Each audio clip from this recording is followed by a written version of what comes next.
자, 두 번째 주제로 넘어가 보겠습니다. 요새 휴대전화 이용한 범죄가 또 많은데 남도 아니고 가족이 시어머니의 휴대전화를 악용한 간 큰 며느리 사건을 짚어보겠습니다.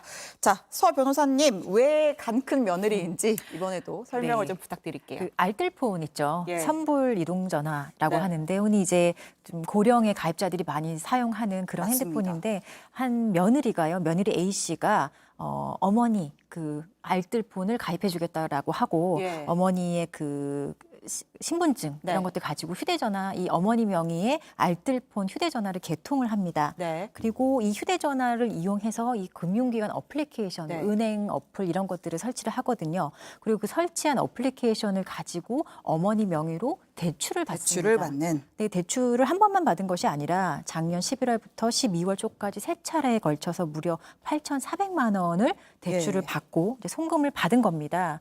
근데 이렇게 이 범행이 며느리의 범행이 가능했던 이유가 이 어머니에게 시어머니에게 실업급여를 신청해 준다는 명목으로 이 어머니의 그 주민등록증이라는 그 신분증을 가지고 있었던 사진을 것이 가지고 있었다고 하더라고요. 그래서 촬영한 사진을 가지고 예. 있었거든요. 그걸 가지고 이렇게 모든 범행을 할 수 있었던 겁니다. 네. 그래서 결국에 이 8,400만 원의 대출은 사실 사기잖아요. 그렇죠. 이 부분이 이제 문제가 돼서 결국 재판을 받게 되었던 사건입니다. 명의 도용한 거잖아요. 쉽게 말해서. 그러니까 시어머니한테 어머님 도와드릴게요 해서 신분증 사진 찍고 몰래 어머니 명의로 휴대전화 개통하고 그 휴대전화 통해서 대출 3번 받고 그럼 이제 시어머니는 믿었던 며느리에게 뒤통수를 네. 한 번도 아니고 3번씩이나 맞게 됐네요. 예, 이런 이제 사기 범죄의 경우에 예. 오히려 이렇게 친인척과 관련된 신뢰관계 있는 사람들에게 이렇게 뒤통수를 맞는 경우가 종종 있고요. 그렇기 예. 때문에 이제 오히려 피해에 대한 액수나 이런 것들보다는 네. 사람에 대한 배신감 이런 것들 때문에 그러니까요. 회복이 어려운 경우가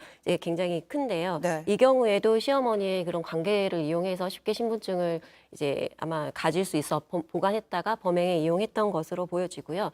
이런 사건에서 우리가 고려해 볼 수 있는 부분은 이런 사기 범죄에서 가족 관계라는 이런 그 신뢰관계에 있는 사람에게서 그런 피해가 있다는 점이랑 두 번째는 고령이라는 점.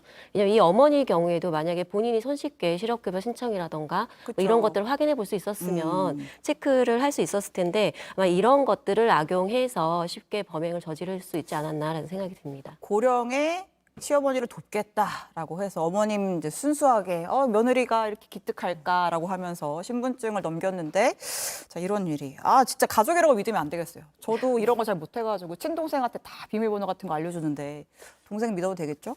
자, 아무튼 제목이 화려합니다. 사전자 기록 등 위작 그리고 사문서 위조.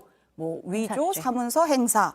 근데 이런 모든 범행이 신분증 한 장이면 휴대전화 열고 대출 받고 다 가능했다는 거잖아요. 네, 사실 은행 어플리케이션 같은 거나 아니면 온라인 비대면 대출을 해보신 분들은 아시겠지만 예. 신분증 사진만 있어도 가능한 경우가 정말 많습니다. 근데 이 모든 사건에 있어서 가장 이제 허술했던 부분은 알뜰폰의 개통 과정이거든요. 예. 이 과정에서 사실상 본인인지 여부를 확인을 잘 하지 않고요. 네. 그리고 신분증의 그 실물이 아니라 뭐 사본이나 아니면 예. 촬영본으로도 충분히 가입이 가능해요. 네. 그리고 이렇게 좀 허술하게 알뜰폰이 개통한 이후에 결국에 똑같이 그 금융 그 거래 과정에서 그 본인 인증에 이 알뜰폰이 그대로 쓰이고 있거든요. 저 핸드폰으로 네. 인증 문자 오고 다 오니까. 일반 스마트폰이나 다른 휴대전화하고 동일하게 지금 인정을 해준단 말이에요. 네. 근데 이렇게 허술하게 알뜰폰이 개통이 됐음에도 불구하고 은행 거래 과정에서도 여전히 이렇게 좀 허술하게 사용이 된다면 네. 이건 사실 범죄에 악용될 우려가 굉장히 높습니다. 실제로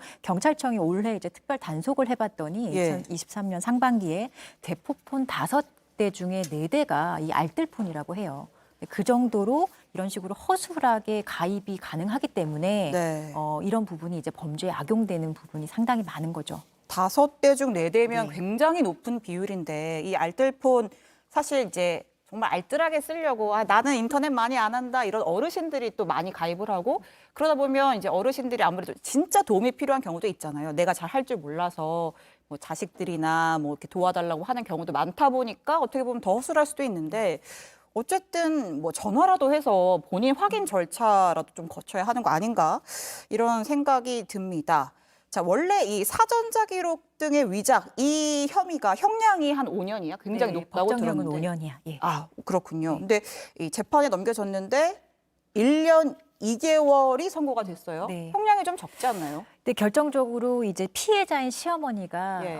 처벌을 원치 않는다는 의사를 밝혔습니다. 그래서 이런 어. 피해자의 처벌 불원의 의사가 가장 좀 강력하게 양형에 반영이 된 것 아닌가 생각이 들고요. 네. 그래서 실제로는 징역 1년 2개월이 선고가 되었다고 합니다.